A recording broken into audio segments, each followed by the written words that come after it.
Smart city പദ്ധതിയിൽ നിന്ന് ടീകോമിനെ ഒഴിവാക്കുന്നത് പദ്ധതിയെ നിയമക്കുരുക്കിൽ പെടുത്തുമോ എന്ന ആശങ്ക നിലനിൽക്കുകയാണ്.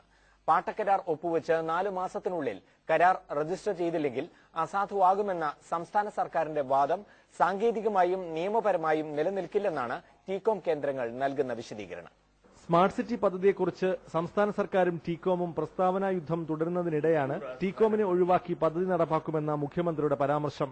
നേരത്തെ ഉപതെരഞ്ഞെടുപ്പ് വേളയിൽ മന്ത്രി കോടിയേരി ബാലകൃഷ്ണനും ഇത്തരത്തിലൊരു പ്രസ്താവന നടത്തിയിരുന്നു. സാമ്പത്തിക പ്രതിസന്ധി തുടർന്നാണ് പദ്ധതിയിൽ ടീകോം താൽപര്യം പ്രകടിപ്പിക്കാത്തത് എന്ന മുഖ്യമന്ത്രിയുടെ വാദം നേരത്തെ തന്നെ ടീകോം തള്ളിക്കളഞ്ഞിരുന്നു. പാട്ടക്കരാർ അനുസരിച്ച് 104 കോടി രൂപ ദുബായ് സ്മാർട്ട് സിറ്റി കമ്പനി സംസ്ഥാന സർക്കാരിന് കൈമാറിയിരുന്നു. കൊച്ചി സ്മാർട്ട് സിറ്റിയുടെ മാസ്റ്റർ പ്ലാൻ, അടിസ്ഥാന സൌകര്യ വികസന പഠനം, ജീവനക്കാരുടെ ശമ്പളം തുടങ്ങിയ ഇനങ്ങളിലായി മറ്റൊരു 200 കോടി രൂപയും തങ്ങൾ ഇതിനകം ചെലവിട്ടതായി സ്മാർട്ട് സിറ്റി അധികൃതർ വെളിപ്പെടുത്തിയിരുന്നു. 2007 നവംബർ 15 ഒപ്പുവെച്ച പാട്ടക്കരാർ അനുസരിച്ച് 246 ഏക്കർ ഭൂമി ദുബായ് കമ്പനിക്ക് കൈമാറാനാണ് 104 കോടി രൂപ സംസ്ഥാന സർക്കാരിന് നൽകിയത്.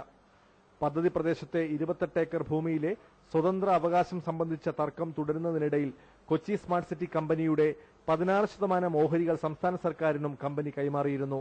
സ്വതന്ത്ര അവകാശം സംബന്ധിച്ച സ്മാർട്ട് സിറ്റിയുടെ കടുത്ത നിലപാടാണ് പദ്ധതി വൈകിക്കുന്നത് എന്നാണ് സംസ്ഥാന സർക്കാരിന്റെ വിലയിരുത്തൽ.